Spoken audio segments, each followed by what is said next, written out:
All right, practice problem 3. Look for any double signs. I have minus and negative. That's going to become a plus. That's the only one. Rewrite it. 12 minus 9 plus 10 plus 32 minus 16. Circle your negatives. There's just a 9 and a 16.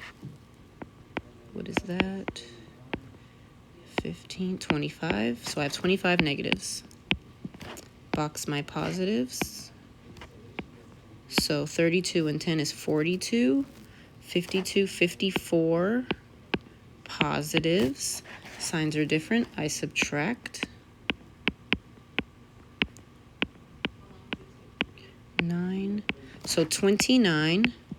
I have more positives than negatives, so my answer is positive. Next problem. Double sign.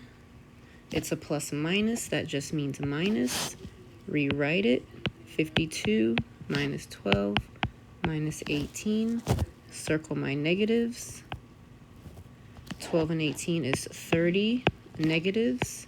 52 positives. Signs are different. I subtract. So I have 22. I've got more positives than negatives. My answer is positive. 2 more practice problems. Make sure you're doing all your steps because on the exit ticket, I'm going to ask you, how many total negatives were there? Or how many total positives were there? So I do want you to practice this way. If you just don't like it, you don't have to do it after this lesson. Again, you'll just need to do step 1 because that happens for every problem. You don't ever want 2 signs in front of a number.